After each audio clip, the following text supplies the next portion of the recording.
Hello दोस्तों, स्वागत है कर्ण IAS PCS अकेडमी में। मैं कर्ण। दोस्तों, हम लोग जो शिक्षक भर्ती है तो प्रैक्टिस सेट देख रहे हैं सोशल साइंस के अंतर्गत। आज सेट नंबर ये 4 है। जी हाँ, सेट नंबर कौन सा है? 4 है। इसको आज हम लोग देखेंगे। देखने वाले हैं वो सामाजिक विज्ञान से रिलेटेड जो 80 प्रश्न है 80 मार्क्स का, उसको देखने वाले हैं।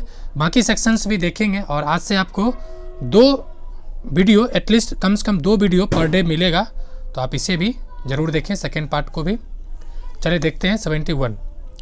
1857 की क्रांति के संदर्भ में इनमें से कौन सा एक सही सुमेलित नहीं है? ध्यान रहे कि जो नहीं बोला है ना, आप उसे मार्क कर ले, ठीक है, विशेष तौर पे, क्योंकि इसकी संभावना गलत होने की ज़्यादा रहती है। तो कौन सा नहीं है? तो भीमराव कर्नाटक, ये सही है। सुल्तान बख्श, ये कहाँ का था? मद्रास, ये भी सही है। मुलगाबल स्वामी पूना, ये गलत है। आंसर क्या हो जाएगा आपको? Answer number option number C. Next 72। असहयोग आंदोलन के दौरान बिहार में कृषकों का नेतृत्व किसने किया था? चूँकि ये आंदोलन पूछ रहा है, असहयोग आंदोलन, इस समय जो नेतृत्व किया था वो किए थे स्वामी विद्यानंद। जी हाँ, स्वामी विद्यानंद दरभंगा महाराज के खिलाफ काफ़ी लंबा आंदोलन किए थे। उसके अलावा कुछ और व्यक्ति हैं जैसे श्री कृष्ण सिंह, ये 1923 में, जी हाँ, ये मुंगेर कृषक सभा या मुंगेर किसान सभा का गठन किए थे मोहम्मद जुबैर के साथ। और राजकुमार शुक्ला बिहार के प्रसिद्ध कृषक नेता हैं जो कि चंपारण सत्याग्रह में गांधी जी को 1916 में लखनऊ अधिवेशन में आमंत्रण भेजे थे। नेक्स्ट है 73। हड़प्पा संस्कृति से जुड़ा स्थल रंगपुर किस नदी के तट पर स्थित है? तो रंगपुर का संबंध किस पे है? नेक्स्ट, रंगपुर का संबंध मादर नदी पर है, जो कि ऑप्शन सी में दिया हुआ, ऑप्शन सी। 24 है। किस समाचार पत्र ने नीमू चना हत्याकांड की तुलना जालियांवाला बाग हत्याकांड से किया गया था? ये जो घटना है राजस्थान की घटना है और इसी से संबंध है। लेकिन आपको ध्यान ये रखना है कि ये सवाल तो अभी तक बहुत कम पूछा गया, 1-2 बार पूछा गया है, इसे RS में पूछा गया था। ध्यान रखना, जालियांवाला बाग हत्याकांड ये 13 अप्रैल 1919 की घटना है और अमृतसर की घटना है, तो ये ध्यान आपको रखना है। नेक्स्ट 75। अद्वैत काल की अनुभूति किस काल में हुई थी? अद्वैत काल, ये अनुभूति की बात की जाए तो ये हुआ था उत्तर वैदिक काल। कब हुआ था? उत्तर वैदिक काल, तो ये आपको ध्यान रखना है। नेक्स्ट क्वेश्चन नंबर 76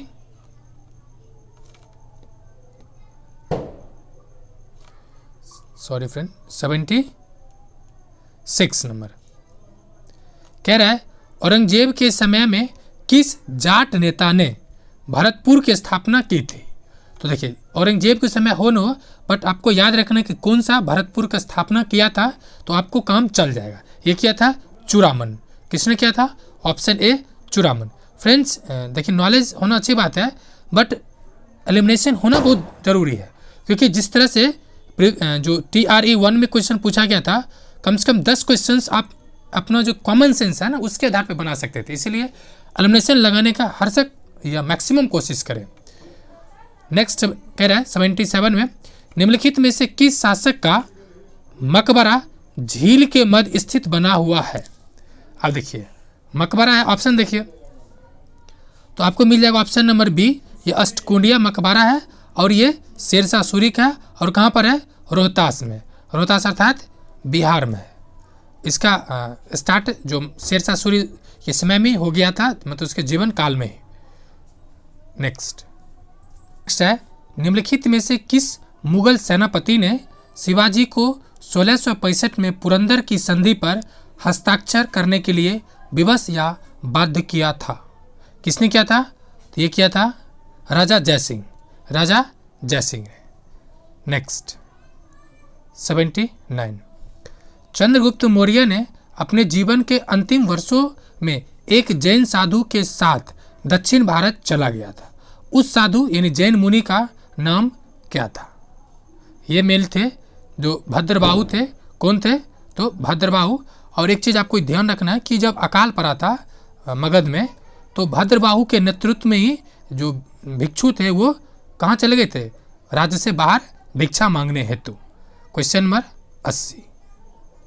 80 नंबर कह रहा है जेम्स प्रिंसेप के संबंध में निम्नलिखित कथनों पर विचार कीजिए। एक फ्रेंड्स एक चीज़ आप लोग को मैं बता दूं, अगर आपको लग रहा है स्पीड ज़्यादा है तो आप इस कॉर्नर पे जाइए जहां मेरा पेन अभी यहाँ पे आपको 3 डॉट्स दिखेगा, उस पर क्लिक कीजिए और प्लेबैक स्पीड कम कर लीजिए। या आपको ज़्यादा लग रहा है, सॉरी कम लग रहा है तो आप स्पीड बढ़ा लीजिए, ये आप कर सकते हैं चूँकि समय कम है। यानी कह रहा है जेम्स प्रिंसेप के बारे में, उन्होंने बंगाल की एशियाटिक सोसाइटी की स्थापना की। ये बातें सही है क्या? तो ये बातें सही नहीं है, ठीक है, ये बातें क्या है, सही नहीं है। दूसरा कह रहा है कि वह ईस्ट इंडिया कंपनी के सिविल सर्वेंट थे, यानी ये बातें सही है। तो सही कथन केवल एक हो जाएगा, तो ऑप्शन बी हो जाएगा, ऑप्शन बी। नेक्स्ट 81 नंबर कह रहा है, सिंपल स्टेटमेंट ही है, जी हाँ। हड़प्पा के नगर नियोजन के संबंध में निम्नलिखित कथनों पर विचार कीजिए। एक सेकंड में समय लूँगा, ज़्यादा नहीं दीजिए। हड़प्पा में 2 तरह का शहर था, ठीक है, कितने तरह का, 2 तरह का। एक तो शहर था और दूसरा ग्रामीण क्षेत्र था। तो हड़प्पा सवाल जब भी बनाएंगे तो शहर की कल्पना करेंगे, जैसे शहर है, बड़ा इमारत होगा, अच्छे नाला होगा, घर में प्लास्टर होगा, अच्छी ईंटें होगी, इस तरह से आप कल्पना कीजिए। स्नानागार होगा, स्विमिंग पूल होगा, इस तरह से, ठीक है। आप चलते सवाल पे, और सत्य कथन का चयन कीजिए। अब कह रहा है कि हड़प्पा के शहर प्रायः 2 भागों में विभाजित था, प्रायः 2 भागों में विभाजित था। ये बातें सही है। अब जैसे अभी मैंने फिगर से बताया, एक ऊंची इमारत वाला था जहाँ पे दुर्ग होगा, ठीक है, दूसरा निचले ग्रामीण क्षेत्रों में था। दूसरा कह रहा है केवल गढ़ या नगर कोट क्षेत्र की योजना ही बनाई गई थी क्योंकि यहाँ समाज के कुलीन वर्ग कायम रहता था। जी नहीं, 2 नगर था, एक उच्च जहाँ पे राजा सामान्यतः राजा लोग रहता था, और ग्रामीण क्षेत्रों में जहाँ आम जनता रहता था। ये 2 नगर था, यानी ऊपरी क्षेत्र का भी और निचला क्षेत्र का भी दोनों का नियोजन किया गया था, यानी स्टेटमेंट भी गलत हो जाएगा। नेक्स्ट कह रहा है कि अपने बृहदाकार के कारण मोहनजोदड़ो का स्नानागार बेहद प्रसिद्ध था। ये बड़ा होने के कारण प्रसिद्ध नहीं था, बल्कि उसकी कई और विशेषताएं थी, ठीक है।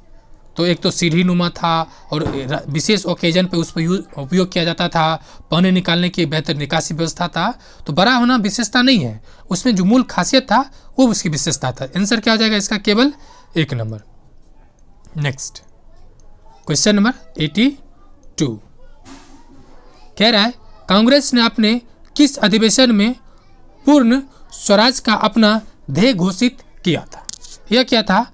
लाहौर अधिवेशन 1929 के लाहौर अधिवेशन में, और इसका अध्यक्ष थे जवाहरलाल नेहरू जी। कौन थे? नेहरू जी, यानी छोटे वाले नेहरू जी। और इसी के बाद से प्रत्येक वर्ष 30 जनवरी को क्या हुआ? झंडा फहराया जाने लगा। और इसी को ध्यान में रखते हुए संविधान सभा जब भारत स्वतंत्र हुआ तो प्रत्येक 26 जनवरी को गणतंत्र दिवस मनाया जाता है। मद्रास में कांग्रेस को खादी पहनने की बातें किया गया था, ये भी आपको ध्यान रखना। आंसर हो जाएगा आपको C number. Next question number 83 Maurya काल के बाद के भारत यूनानी शासकों के संबंध में निम्नलिखित में से कौन सा कथन गलत है? देखिए गलत है, विशेष तौर पे इसे रेखांकित करें, ठीक है। पहला कथन है, पूछ रहा गलत, तो देखते हैं। वे सिक्के जारी करने वाले पहले शासकों में से थे जिसका श्रेय स्पष्ट रूप से एक राजा को दिया जा सकता है। जी हाँ, पहले ही नहीं थे बल्कि पहले में से थे, इसलिए ये बातें सही है। नेक्स्ट दूसरा कथन कह रहा है वे भारत में सोने के सिक्के जारी करने वाला पहला शासक था, ये भी बातें सत्य है। वे स्थानीय धार्मिक परंपराओं के विरोधी थे, ये कथन ऐसी बातें धर्म को लेकर उसके स्पष्ट नहीं कुछ था, विरोधी को लेकर, तो ये आंसर हो जाएगा आपको सी नंबर। नेक्स्ट 84 किस आंदोलन के दौरान मोहनदास करमचंद गांधी नामक नए नेता ने राष्ट्रीय आंदोलन की बागडोर संभाली? आप ध्यान रखिए एक छोटी सी बात है कि एक गुजरात के संत ने, ठीक है, गुजरात के व्यक्ति को बिहार ने एक महात्मा बना दिया। साबरमती के संत को क्या कहा जाता है कि बिहार ने गांधी बना दिया, महात्मा बना दिया। यानी किसके बारे में कहा जा रहा है? तो चंपारण सत्याग्रह, ठीक है, किसके बारे में? ऑप्शन बी हो जाएगा चंपारण सत्याग्रह। 1917 के बिहार के चंपारण की धरती से गांधी को महात्मा के रूप में पेश करता है।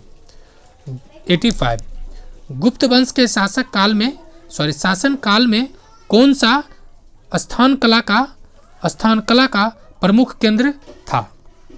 तो गुप्त काल में तो सारनाथ तो काफ़ी फेमस है, सारनाथ का हाथी गुफा लेक मिला है, एक तो ये हो गया। बाकी दूसरा ऑप्शन देखते हैं और क्या क्या दे रखा है जी। नहीं तो ऑप्शन हो जाएगा ए, क्या था? सारनाथ ही हो जाएगा। क्या हो जाएगा? सारनाथ, यहाँ से हाथी गुफा लेक मिला है। नेक्स्ट 86 निम्नलिखित में से किस सुल्तान ने सर्वप्रथम ब्राह्मणों से जजिया कर वसूल किया था?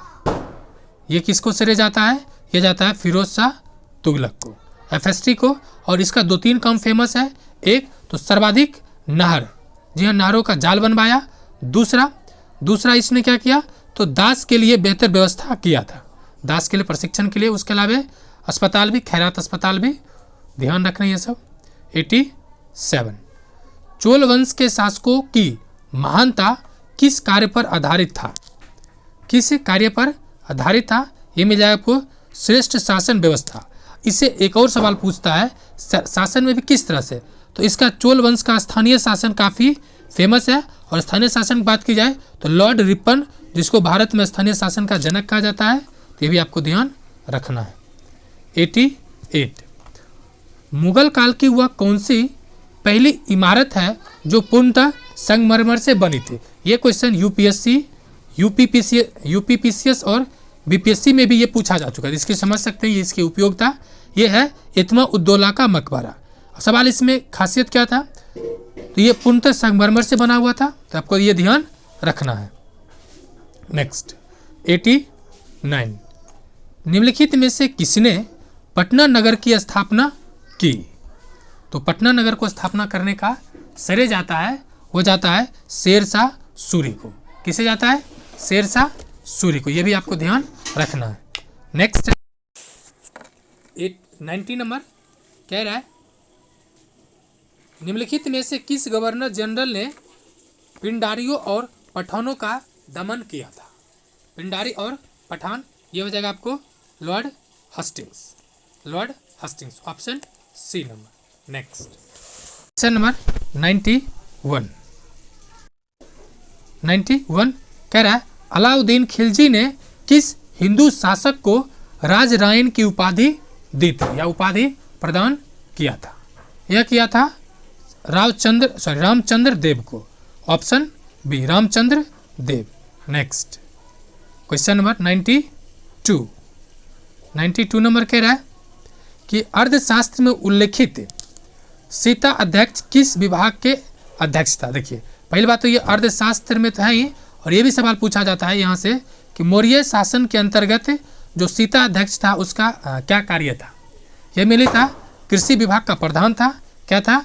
कृषि विभाग का प्रधान। ये मौर्य काल के प्रशासन से संबद्ध रखता है। नेक्स्ट 93 निम्नलिखित में से किस दक्षिण मुस्लिम राज्य के अमीरों ने पहली बार या प्रथम बार मराठों को छापामार युद्ध पद्धति के लिए प्रशिक्षित किया था, इन्हें ट्रेनिंग दिया था? यह था अहमदनगर के मलिक अंबर। यानी ये भी आ सकता है किसने किया? तो मलिक अंबर, और उसका संबंध था अहमदनगर से। नेक्स्ट 94 6 अगस्त 1942 को हजारीबाग जिला के 2 नेताओं को गिरफ्तार किया गया था। वे थे, वह उसका नाम क्या था? तो नारायण सिंह और क्या नाम था? नारायण सिंह और Sukhlal Singh, option B number. Next question 95 Sher Shah Suri के भू राजस्व सुधार के संदर्भ में रे क्या है? रे शब्द निम्नलिखित में से किसके लिए है? यानी भू राजस्व सुधार के रे शब्द का संबंध किससे है? तो ये हो जाएगा आपको एक रेट चार्ट से, option A. Next question number 96 स्वदेशी आंदोलन में विभाजन विरोधी आंदोलन का बीज था जिसने बंगाल विभाजन के ब्रिटिश निर्णय का विरोध करना शुरू कर दिया था। स्वदेशी आंदोलन के संबंध में निम्नलिखित कथनों में से कौन सा सही नहीं है? तो सही नहीं है। पहला कथन है कि भारतीय राष्ट्रीय कांग्रेस ने बनारस अधिवेशन में स्वदेशी का आह्वान किया और बंगाल के लिए स्वदेशी एवं बहिष्कार आंदोलन का समर्थन किया। यह कथन सही है। नेक्स्ट सेकेंड कह रहा है कि स्वदेशी आंदोलन ने स्वदेशी उद्योगों को विकास की गति प्रदान की। यह भी कथन सही है। नेक्स्ट कथन कह रहा है स्वराज को प्राप्त कर लिया गया था। यह कथन गलत है। अभी जस्ट हम लोग ऊपर देखा था 1929 में पहली बार स्वराज को कांग्रेस ने अपना लक्ष्य बनाया, तो ऑप्शन क्या हो जाएगा, सी नंबर आंसर हो जाएगा, जो कि गलत कथन है। नेक्स्ट 97 हम्पी में विजयनगर के भावनावशेष किसके द्वारा 1800 में प्रकाश में लाया गया था। ये शासक कौन था, ये था कर्नल कॉलिंस मैकेंजी।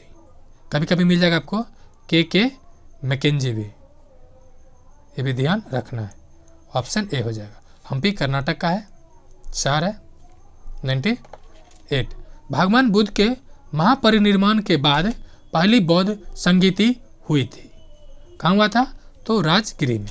अब देखिए ये 4 जगह पे बौद्ध संगीति हुआ था और चारों शासक का नाम अशोक के नाम में ही छुपा हुआ। जैसे पहला था अजातशत्रु, दूसरा कालाशोक क है तो इससे कालाशोक, तीसरा अशोक स्वयं है, 3 अशोक में 1 शब्द, 2 और 3, तीसरा शासक अशोक स्वयं है, और 100 से कनिष्क, 100 से कनिष्क।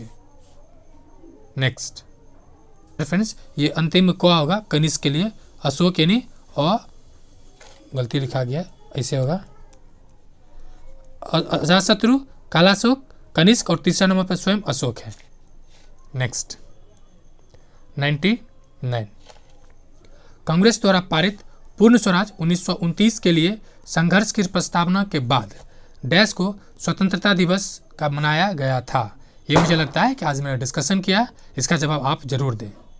100 नंबर खान अब्दुल गफ्फार खान ने उत्तर पश्चिम सीमांत प्रांत से या सीमांत प्रांत में शक्तिशाली अहिंसक आंदोलन चलाया जिसे डैश के रूप में जाना जाता है।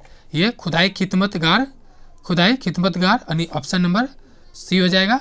और ये असहयोग सविनय अवज्ञा आंदोलन के दौरान था और इसे सरहदी गांधी भी कहा जाता है, सीमांत गांधी भी, अब्दुल गफ्फार खां या फिर पठान, कई नामों से उनको संबोधन किया जाता है। इस आंदोलन को दूसरा नाम है लाल कुर्ती वाला, कभी कभी रेड शर्ट भी ऑप्शन में मिल जाता है। नेक्स्ट 101 कथन 1 कथन 2 को सुमेलित करने को बोल रहा है। ये नदी है और क्षेत्र है। चलिए देखते हैं। सवाल है कि कौन सुमेलित नहीं है, सवाल है नहीं सुमेलित है। देखते हैं 101 नंबर। पहला है पंजाब हिमालय, ये सिंधु का पार्ट है। जी हाँ, बातें सही है। दूसरा है कुमाई हिमालय, तो सतलज नदी के बीच का एक क्षेत्र है, ये भी सही है। असम हिमालय, ब्रह्मपुत्र नदी, ये कथन क्या है, गलत है। ये कथन क्या है, गलत। ऑप्शन सी हो जाएगा इसका एग्जैक्ट आंसर। नेक्स्ट 102 निम्नलिखित में से कौन सा युग्म सही नहीं है। पहला है हरित क्रांति, खाद्यान्न उत्पादन से, ये सही है। नीली क्रांति तो ब्लू व्हेल क्या मछली है, तो नीली क्रांति मछली संबंधित है, ये भी कथन सही है। पीली क्रांति इस्पात से, ये कथन गलत है। कथन दाल पीला होता है, तो ये दलहन से हो जाएगा। कथन दाल पीला होता है। इसे ट्रिक के तौर पे आप कुछ भी याद कर सकते हैं। नेक्स्ट 103 अंतर्राष्ट्रीय तिथि रेखा कतिपय स्थल क्षेत्रों के समायोजन हेतु कुछ विचलन के साथ अनुसरण करती है। ये कौन सा रेखा है, तो हो जाएगा आपको 180 डिग्री देशांतर। विचलन इसलिए करता है, जैसे कि मान लेते हैं कि जैसे ऑस्ट्रेलिया ही देख रहे हैं, तो ऑस्ट्रेलिया पूरा प्रद्वीप अलग अलग है, तो उसको ऐसे घुमा दिया जाता है ताकि ऑस्ट्रेलिया एक ही महाद्वीप में स्थिर रहे। 104 नंबर बिहार और उत्तर प्रदेश राज्यों की संयुक्त सिंचाई परियोजना है। अब देखिए, अब नदी को देखिए, कोसी नदी है उत्तर प्रदेश इधर क्या, नहीं, तो ये खत्म ऑप्शन। दामोदर घाटी है क्या, नहीं, ये खत्म। एक क्या बच रहा है आपको, गंडक नदी, क्या बच रहा है, गंडक नदी। तो आप ऑप्शन सी के साथ बिना किसी हेजिटेशन के साथ जा सकते हैं, बट इसका एग्जैक्ट आंसर भी यही है, बस एलिमिनेशन ट्रिक के तौर पे आप उसे अपना सकते हैं। नेक्स्ट 105 ग्रीनविच माध्यम रेखा से बेरूत का समय 2 घंटा आगे है और लीमा का समय 5 घंटा पीछे है, लीमा एवं बेरूत की देशांतर रेखा होगी क्रमशः। क्या हो जाएगा इसका? इसका हो जाएगा 75 डिग्री पश्चिम और 30 डिग्री पूर्वी। इस तक क्वेश्चंस आने की संभावना बहुत कम रहता है। 106 जनसंख्या वृद्धि के स्वरूप में कला अवधि में घटित कर्मिक परिवर्तन को कहा जाता है, यानी कर्मिक रूप से घट रहा है, धीरे धीरे घट रहा है, तो उसको क्या कहेंगे? तो उसको कहेंगे जननांकीय संक्रांति, option B number. Next 107 Tungabhadra परियोजना सिंचाई सुविधा एवं जल विद्युत किन राज्यों को प्रदान करती है? किन राज्यों को प्रदान करती है? विद्युत प्रदान करती है, ठीक है, जल विद्युत किन राज्यों को प्रदान करती है? इसका संबंध हो जाएगा आंध्र प्रदेश और Karnataka, option 1 number. Next 108 number, question number 108 कह रहा है कौन सुमेलित नहीं है? ये भी बहुत ध्यान से देखना है, सुमेलित नहीं है। देखते हैं, उष्णाद्र जलवायु जेरेम है, ये सही है। भूमध्य सागरीय जलवायु ट्यूनेशिया, ये भी सही है। नेक्स्ट है शीतोष्ण अनुसमुद्री जलवायु, ये स्वीडन में। अब देखिए स्वीडन में ये है क्या? स्वीडन तो आइस पूरी तरह से है, तो शीत हो जाएगी, आंसर हो जाएगा आपका सी नंबर। 109 कह रहा है कि निम्नलिखित में से कौन सा वायुमंडल की परतों का सही अनुक्रमांक है? तो कौन कौन से परत हैं वायुमंडल के, आप सिंपली देख सकते हैं। पहला क्या है? क्षोभ मंडल, क्या है? क्षोभ मंडल, समताप मंडल, मध्यमंडल, आयनमंडल और बहिर्मंडल। तो देखिए पहला नंबर क्या है? मध्यमंडल, समताप मंडल। तो पहले देखिए बीच में मध्यमंडल आया, ये खत्म, इसमें आया ये खत्म, आप ऑप्शन सी के साथ जा सकते हैं, यानी क्षोभ मंडल, समताप मंडल, मध्यमंडल, आयनमंडल, ऑप्शन सी। नेक्स्ट 110 निम्नलिखित में से किस स्थान पर कोसी नदी गंगा नदी में मिलती है? ये मिलती कहाँ पर है? तो ये मिलती है कुर्सेला में, option 1 number. Next question number 111 काल बैसाखी क्या है? ये 67 या 60 मतलब 7 या 68 में पूछा गया था। एक्चुअली ये हवा है जो कि कहाँ चलता है? तो ग्रीष्म ऋतु में पश्चिम बंगाल में चलने वाली आंधी तूफान है, ऑप्शन हो जाएगा सी नंबर। क्वेश्चन नंबर 112 महासागरीय तल के उच्चवाच मंडलों में सर्वाधिक विस्तार है, ये विस्तार सर्वाधिक है तो गहन सागरीय मैदान में, ऑप्शन हो जाएगा सी नंबर, गहन सागरीय मैदान। नेक्स्ट 113 करा सूची 1 को सूची 2 से मैच कीजिए और सही उत्तर का चयन कीजिए, यानी choose the correct option. ABCD है, तो देखिए उत्पादन और क्षेत्र है। तांबा किसके लिए फेमस है? 113 नंबर है। तो तांबा जो है, एक सेकंड फ्रेंड, सॉरी, तांबा खोदरीबा, तांबा कहाँ है? खोदरीबा, यानी 1 का 4 नंबर, 1 का 4, यानी ये खत्म, ऑप्शन सी। बाकी चेक कर लिया जाए। जस्ता या सीसा है, जाबार है, ये सही है, ठीक है, मध्य प्रदेश का जाबार है। उसके अलावा टंगस्टन कहाँ पर है? तो ये हो जाएगा आपको देगाना, और प्राकृतिक गैस घोटाडू, यानी आंसर हो जाएगा सी नंबर। तो आप कोशिश करें इस तरह क्वेश्चंस को एलिमिनेशन ही अपनाएं। नेक्स्ट प्रति इकाई कृषिगत भूमि के संदर्भ में व्यक्त जनसंख्या को कहा जाता है, यानी जैसे कि कहते हैं पर कैपिटा इनकम, उस तरह से प्रति इकाई कृषि भूमि यानी पॉपुलेशन और कृषि भूमि के संबंध में ये हो जाएगा कायिकी घनत्व, ऑप्शन 1 नंबर। नेक्स्ट 115 बिहार में कृषि का स्वरूप क्या है? तो बिहार कृषि मेनली किस तरह का है? तो देखिए व्यावसायिक कृषि होता है क्या? व्यावसायिक कृषि बिहार में नहीं के बराबर, इसको कंसीडर नहीं किया जाता है। तो क्या हो जाएगा?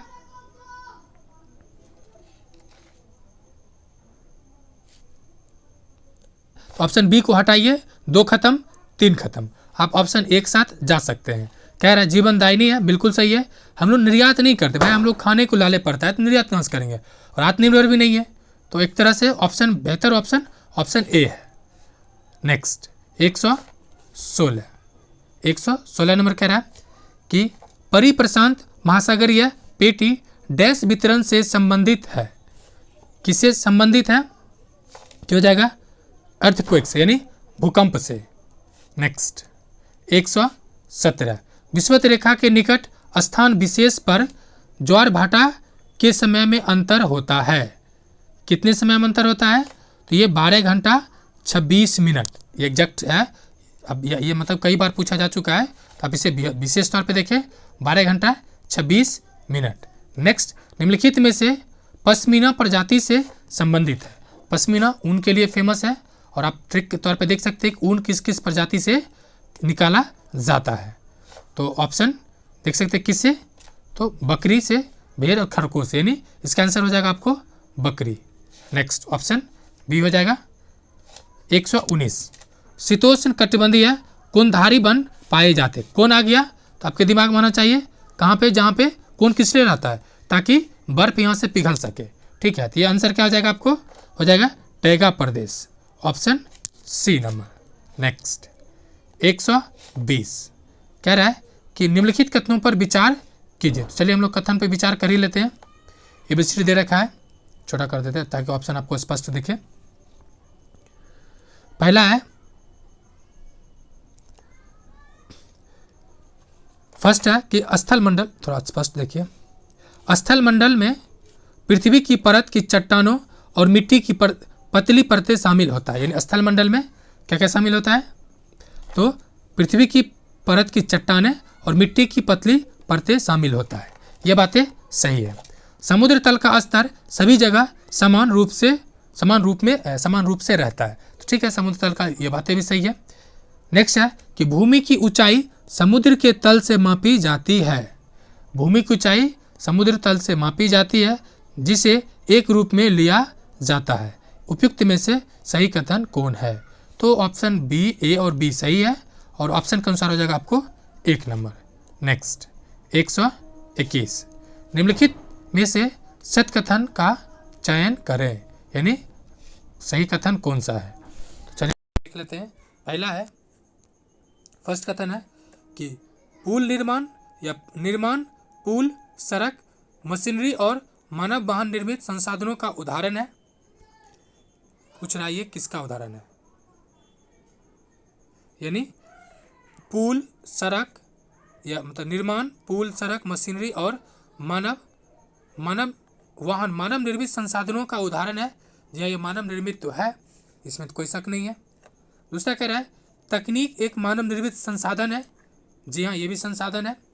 प्राकृतिक पदार्थ तभी संसाधन बनते हैं जब उनका मूल स्वरूप बदल दिया जाता है। जी हाँ, प्राकृतिक रूप से तभी है। ये तीनों ही कथन क्या है? सही है। इसका आंसर क्या हो जाएगा? ऑप्शन डी, 1 से अधिक। जैसे कि अभी सोना खदान में पड़ा हुआ है, लेकिन अभी हमारे काम का नहीं है। जब तक उसे सोना के रूप नहीं दिया जाता है, तो ये चीज़ आप स्टेटमेंट के तौर पे समझ सकते हैं। 122 हिमालय के बारे में निम्नलिखित कथनों में से कौन सा कथन सही नहीं है? नहीं है तो आप विशेष रूप से घेरा मारें। पहला है ये भूगर्भीय रूप से युवा और संरचनात्मक रूप से वलित अर्थात मुर्दार पहाड़ है। ये कथन सही है क्या? बिल्कुल, ये कथन सही है।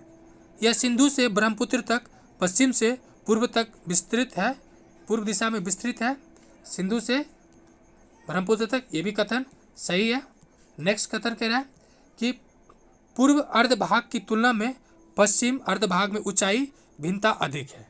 यानी ये पश्चिम है और ये पूर्व है। कह रहा है कि पूर्व अर्ध भाग की तुलना में पश्चिम अर्ध भाग में ऊंचाई भिन्नता अधिक है। जी नहीं, पश्चिम में ऊंचाई कम है। ऐसे भी पूर्व में ऊंचाई कम है। ठीक है, पूर्व में क्या ऊंचाई कम है और पश्चिम में ज़्यादा है। पश्चिम में क्या है? जैसे यहाँ देखिए K2 ऊंचा दिख रहा होगा, बीच में हिमालय, ये जो माउंट एवरेस्ट है, ये भी ऊंचाई ज़्यादा है। मतलब हुआ कि पूर्व में चौड़ाई ज़्यादा है, पूर्व में चौड़ा ज़्यादा है और पश्चिम में ऊंचाई ज़्यादा है। तो आंसर थर्ड क्या हो जाएगा? गलत हो जाएगा।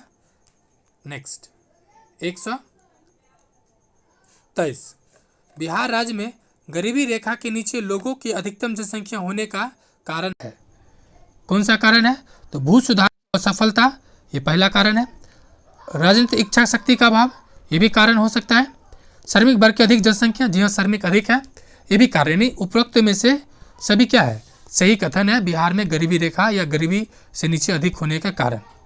124 भारत एक दोहरी अर्थव्यवस्था मानी जाती है, दोहरी अर्थव्यवस्था मानी जाती है। इसका कारण क्या है कि उत्पादन की पिछड़ा तकनीकी और उच्च तकनीक दोनों सा अस्तित्व है।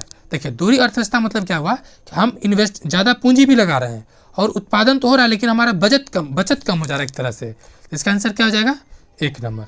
नेक्स्ट 125, जब विकास के साथ लाभ समाज के सभी वर्गों तक पहुंचता है तो वह क्या कहलाता है? स्वाभाविक सी बात है, क्या कहलाएगा? समावेशी विकास, जो कि ऑप्शन सी में आपको दिख रहा हुआ। यहाँ पर 2 चीज़ें हैं, एक है सस्टेनेबल यानी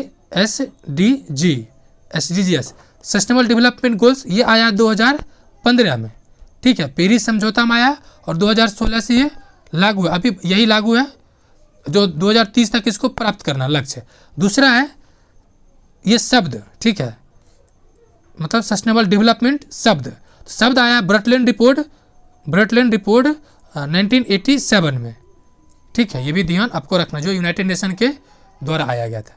126, उष्णकटिबंधीय सदाबहार वनों के बारे में निम्नलिखित कथनों में से कौन सा सही है? तो देखते हैं कौन सा सही है। पहला, ये यहाँ 200 सेंटीमीटर से अधिक भारी वर्षा वाले क्षेत्र सीमित होता है, ये बातें सही है। इन वनों में पाए जाने वाले सामान्य जंतु हाथी, बंदर, लोमड़ी, हिरन होता है, ये भी बातें सही है। इस जंगल के महत्वपूर्ण वृक्ष अबनूस, महोगनी, शीशम, रबर, सिनकोना है, ये भी सही है। यानी आंसर हो जाएगा इसका डी नंबर। क्या हो जाएगा आंसर? D number. 127, इनमें से किसने पहली बार यह व्याख्या की थी कि पृथ्वी अपनी ध्रुव पर घूमने के कारण प्रतिदिन सूर्य उदय और सूर्य अस्त होता है? यह स्टेटमेंट किसका है? ये काफ़ी इंपॉर्टेंट है। ये स्टेटमेंट किसका है? यह स्टेटमेंट है आर्यभट्ट का, option A Aryabhata. Next 128, Bihar में कौन सा हिस्सा भूतात्विक दृष्टि से अपेक्षाकृत पुराना है? तो इसको आपको मैं 10 सेकेंड लूँगा। सबसे पहले आप अपने राइट साइड यहाँ शुरू कीजिए। ये जो पठार है, छोटा नागपुर का पठार, ये सबसे पहले निर्माण हुआ, ये धारवाड़ का पार्ट है, ठीक है। दूसरा नंबर पर 2 जिला है, कैमूर और रोहतास, ये दूसरा नंबर पर है। और ये किसका पार्ट है? ये बिंद का पार्ट है। किसका है? बिंद का पार्ट है। तीसरा नंबर पर है पश्चिम चंपारण जिला, पश्चिम और पूर्वी चंपारण जिला, और ये हिमालय का पार्ट है, ठीक है। हिमालय में भी शिवालिक का है। और उसके बाद नदी द्वारा लाए गए बीच में निर्मित 6 पैनी मैदानी भाग है, ठीक है। आप देखिए सबसे पहला कौन है, यहाँ शुरू कीजिए राइट साइड से। 1 नंबर तो धारवाड़ वाला पार्ट यानी छोटा नागपुर पठार, 2 नंबर बिंद वाला, 3 नंबर हिमालय, और चौथा नंबर हिमालय द्वारा लाए गए नदियों के निक्षेप से बना मैदान, यानी सबसे अंतिम कौन हुआ? मैदान। और सबसे पहले धारवाड़ वाला जो कौन सा है? तो छोटा नागपुर का क्षेत्र। अब चलते हैं आपके ऑप्शन के अनुसार। कह रहे हैं बिहार में कौन सा भूतात्विक दृष्टि से अपेक्षाकृत सबसे पुराना है? तो सबसे निचला हिस्सा बिहार का ये हिस्सा सबसे पुराना है। इसमें कौन कौन सा क्षेत्र है? देखिए आपको पता है रोहतास किसका पार्ट है? बिंद का। तो ये दूसरा नंबर पर, बिंद आएगा नहीं, बात खत्म। दूसरा नंबर उत्तर और पश्चिम, ये आएगा क्या? ये नहीं, ये तीसरा नंबर पर है। आपको बचा खड़गपुर पहाड़ी जो कि मुंगेर में है, तो ऑप्शन हो जाएगा सी नंबर। नेक्स्ट, ये क्वेश्चंस कई बार पूछ चुका है बीपीएससी, तो आपको ध्यान रखना है। 129, पृथ्वी से चंद्रमा तक केवल एक ही भाग दिखाई पड़ता है, क्योंकि इसका कारण क्या है? इसका कारण है कि चांद को पृथ्वी के चारों ओर चक्कर लगाने तथा अपने अक्ष पर घूमने की समय समान है। जी हाँ, लगभग 24 घंटा उसे भी लगता है अपने अक्ष पर घूमने में, यही वजह से उसको आधा भाग ही दिखता है, ऑप्शन सी हो जाएगा। 130, अटलांटिक महासागर में अनेक पोताश्रय एवं पतन है, क्योंकि इसका कारण क्या है? इसका कारण है कि अटलांटिक महासागर की तट रेखा अधिक दंतुरित है, ऑप्शन सी। नेक्स्ट 131, 2 अक्टूबर 1959 की राजस्थान के किस जिले से आधुनिक त्रिस्तरीय पंचायती राज व्यवस्था का शुभारंभ किया गया था? ये क्वेश्चंस का आप इंपॉर्टेंस दे सकते हैं कि 67 बीपीएससी इंटरव्यू में मेरे से सबसे पहला सवाल यही था, तो इसकी इंपॉर्टेंस दे सकते हैं। ये नागौर जिला था, राजस्थान के नागौर जिला है, ऑप्शन बी नंबर। नेक्स्ट 132, सार्वजनिक स्वास्थ्य सेवाओं के बारे में निम्नलिखित में से कौन सा कथन सही है। चलिए कथन सभी देख लेते हैं कौन कौन से कथन इसमें दिया गया है। 132 नंबर है। पहला है कि सार्वजनिक स्वास्थ्य सेवा सरकार द्वारा संचालित स्वास्थ्य केंद्रों एवं अस्पतालों की एक श्रृंखला है। ये बातें सही है। क्या है? एक श्रृंखला है। ये बातें बिल्कुल सत्य है। नेक्स्ट है स्तर पर स्वास्थ्य केंद्र होते हैं जहां सामान्य रूप से एक नर्स एवं एक ग्राम स्वास्थ्य कर्मचारी होते हैं। ये भी बातें सही है। जिला स्तर पर जिला अस्पताल जिसे सदर अस्पताल कहते हैं, सदर अस्पताल तो सभी स्वास्थ्य केंद्रों की देखरेख करता है। यानी सभी कथन क्या है? 1 2 3 सभी कथन सही है और आंसर क्या आ जाएगा? ऑप्शन नंबर डी, एक से अधिक। नेक्स्ट 133 निम्नलिखित में से कौन सा कथन राज्य के मंत्रियों के लिए सही नहीं है। पहला है कि वह राजनीतिक दल जिसके विधायक किसी राज्य में आधे से अधिक के निर्वाचन क्षेत्र से जीतता है उसे बहुमत वाला राजनीतिक दल कहा जाता है। जी हाँ, बहुमत के लिए ऐसे तो हमारे अलग अलग कंडीशन है, लेकिन मेनली हाफ माना जाता है बहुमत से आधे प्लस 1। ठीक है, यानी पहला कथन सही है। पूछ रहा है गलत कौन सा है। सत्ताधारी दल से संबंधित विधायक अपने नेता का चुनाव करते हैं जो मुख्यमंत्री बनता है। ये भी कथन सही है। नेक्स्ट कह रहा है कि राष्ट्रपति मुख्यमंत्री एवं अन्य मंत्रियों की नियुक्ति करता है। ये कथन गलत है। महामहिम राष्ट्रपति वो प्रधानमंत्री और मंत्रिपरिषद की नियुक्ति करता है, यहाँ पर राज्यपाल करता है। ऑप्शन सी हो जाएगा आंसर। नेक्स्ट प्रथम भारतीय नागरिकता अधिनियम संसद द्वारा कब पारित किया गया था। यह पारित किया गया था 1953 में। ऑप्शन क्या हो जाएगा? 1953 नहीं, 1955 में था। ऑप्शन सी होगा इसका, 1955 था। Option C.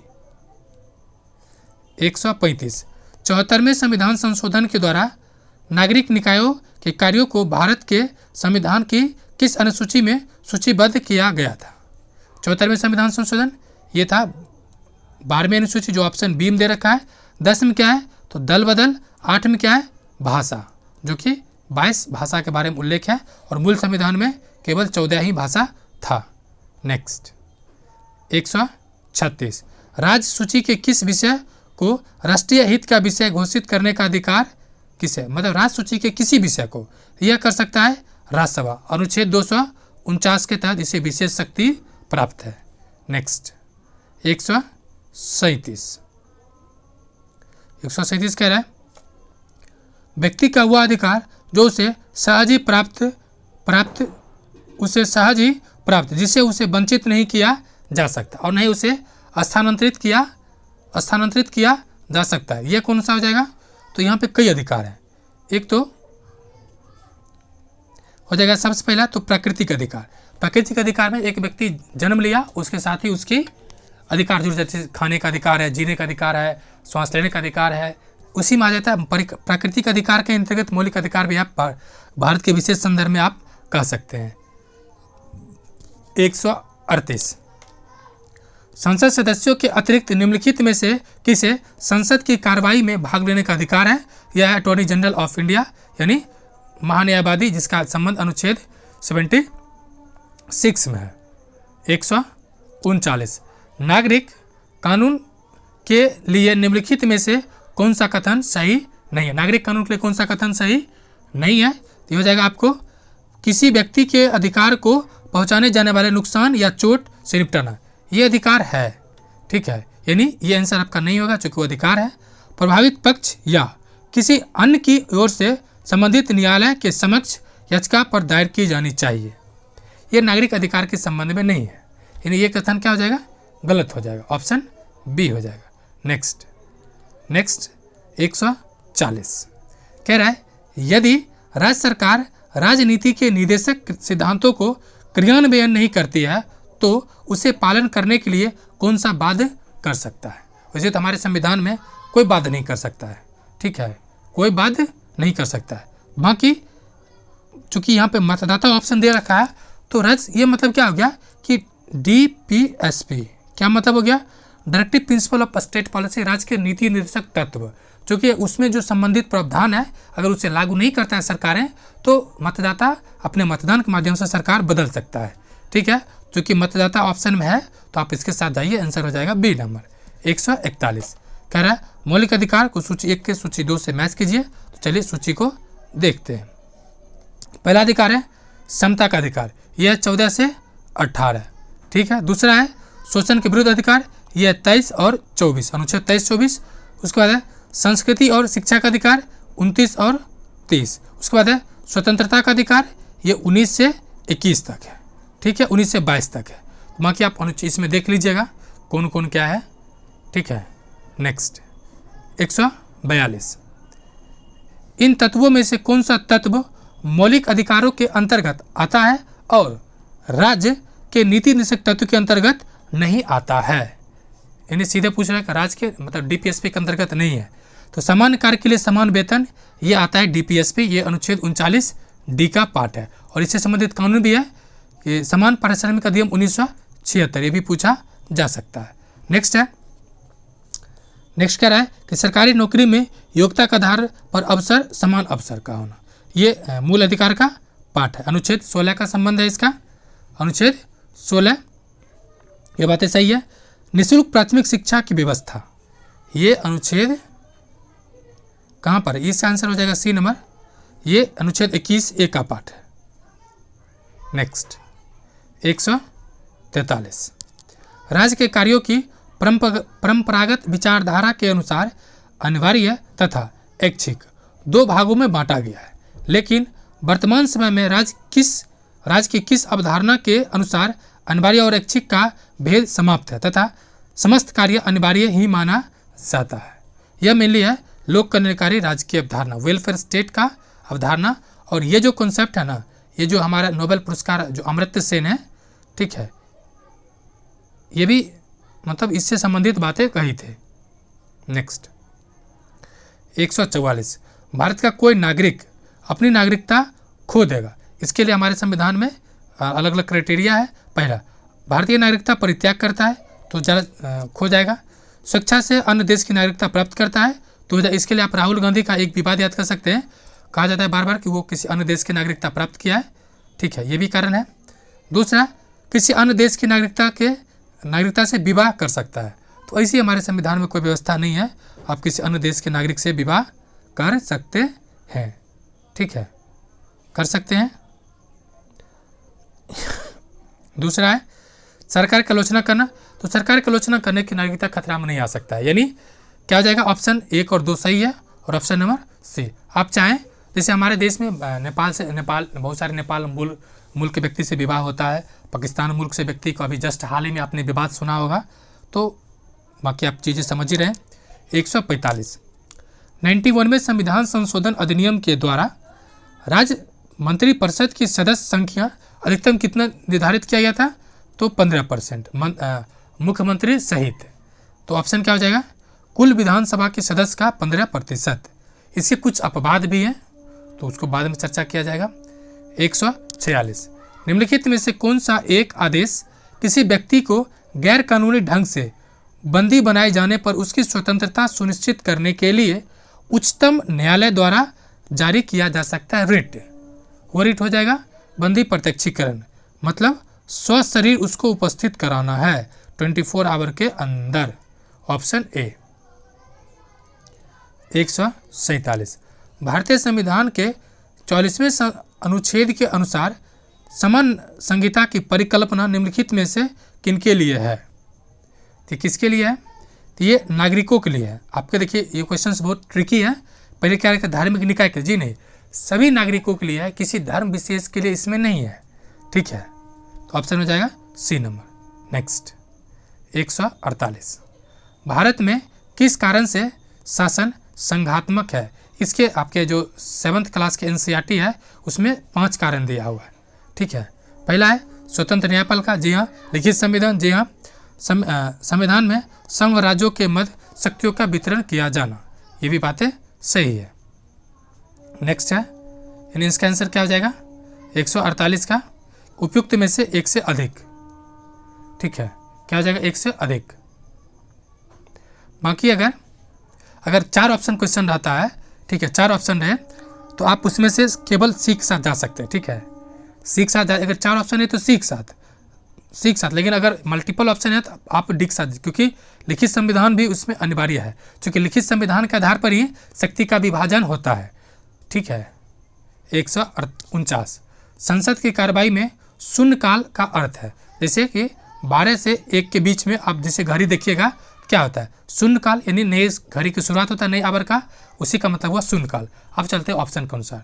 इसमें हो जाएगा कि किसी निश्चित दिवस के निश्चित कार्यसूची की समाप्ति के बाद 1 घंटे का समय, ऑप्शन सी हो जाएगा। नेक्स्ट 50 और एक आखिर क्वेश्चन है।